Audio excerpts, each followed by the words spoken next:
Hello friends, good morning. चलिए, topic wise mains answer writing का आज 22वां दिन है। प्रतिदिन आपको 10 प्रश्न दिया जा रहा है। 120 दिनों तक टॉपिक वाइज होना है और 29 मेगा टेस्ट होना है। तो 29 मेगा टेस्ट में आपके 2 मेगा टेस्ट जैसे ही आपका छत्तीसगढ़ का सामाजिक परिदृश्य और दर्शन शास्त्र कल कंप्लीट हो जाएगा, उसके बाद आपका 2 दिन मेगा टेस्ट है। आप शेड्यूल चेक कर लीजिएगा।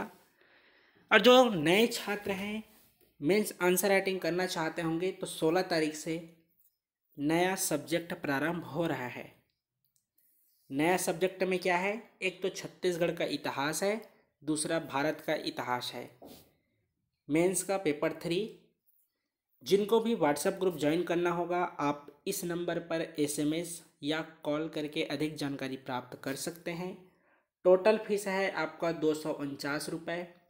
इसमें आपका सभी छात्रों को मॉडल आंसर दिया जा रहा है। प्रतिदिन प्रत्येक छात्रों के क्या गलतियां हैं, इन सभी के बारे में फीडबैक दिया जा रहा है। इसके अलावा आप सभी छात्रों का आंसर देख सकते हैं। देख लीजिएगा। बैच 2 जल्द ही बनेगा और ये कंप्लीट भी हो जाएगा। 16 तारीख से है, 16 मार्च से पेपर 3।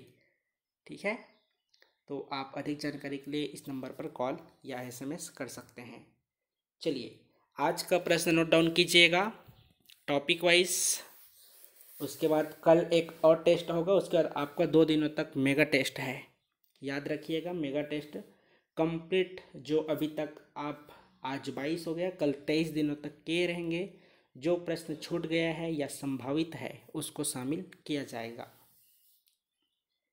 प्रश्न पहला है, छत्तीसगढ़ में स्थित अभ्यारण्य के नामों को घटते क्रम में लिखिए। पहला प्रश्न है, छत्तीसगढ़ में स्थित अभ्यारण्य के नामों को घटते क्रम में लिखिए। इसी में दूसरा प्रश्न है, छत्तीसगढ़ के राष्ट्रीय उद्यान का नाम बताइए।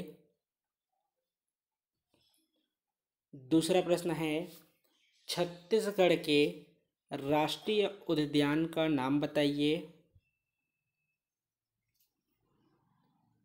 तीसरा प्रश्न है, सातधारा जलप्रपात का उल्लेख कीजिए।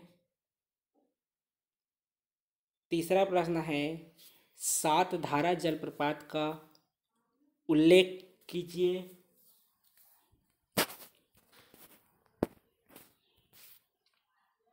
चौथा प्रश्न है, गोमर्डा वन्यजीव अभयारण्य को संक्षिप्त में समझाइए। चौथा प्रश्न है, गोमर्डा वन्यजीव अभयारण्य का संक्षिप्त वर्णन कीजिए। 30 शब्द का यह भी प्रश्न है। पांचवा प्रश्न नोट डाउन कीजिएगा, भ्रष्टाचार का सार्वभौमिकरण होता जा रहा है, इसको उल्लेख करना है आपको 30 शब्द में। भ्रष्टाचार का सार्वभौमिकरण होता जा रहा है, उल्लेख कीजिए 30 शब्द में। इसी में 30 शब्द का छठवां प्रश्न है, भ्रष्टाचार की परिभाषा दीजिए। परिभाषा बताना है, आखिर भ्रष्टाचार का वास्तव में क्या परिभाषा हो सकता है। ठीक है, ये हो गए आपके 6 प्रश्न। अगला जो प्रश्न है 60 शब्द के प्रश्न है। देख लीजिए, 60 प्रश्न में 7वां प्रश्न है, भ्रष्टाचार का आशय बताइए। 7 से 10 तक 60 शब्द में 7वां है, भ्रष्टाचार का आशय बताइए। 8वां है, भ्रष्टाचार का कारण लिखिए।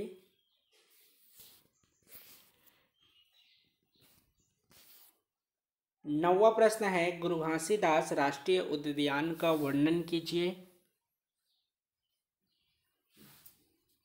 10वां प्रश्न है, किन्हीं भी 2 जलप्रपातों को संक्षिप्त में समझाइए। किन्हीं भी 2 जलप्रपातों को संक्षिप्त में समझाइए। इस तरह से टॉपिक वाइज में 30 शब्द और 60 शब्द के प्रश्न हैं। ठीक है, आप अनिवार्य रूप से शाम को 6 बजे से पहले जमा कर दीजिएगा। उसके बाद आपको फीडबैक मिलना प्रारंभ हो जाएगा। आप जितना जल्दी फीडबैक प्राप्त करना चाहते हैं तो उतना जल्दी आप जमा कर दीजिएगा।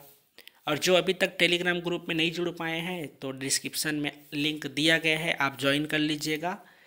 ACF का भी क्विज़ आयोजित किया जा रहा है, दोनों का लिंक आपको टेलीग्राम और व्हाट्सअप, तो व्हाट्सअप के लिए आपको रजिस्ट्रेशन कराना पड़ेगा और टेलीग्राम लिंक आपको डिस्क्रिप्शन में मिल जाएगा। तो चलिए फिर जल्दी से जमा कर दीजिएगा।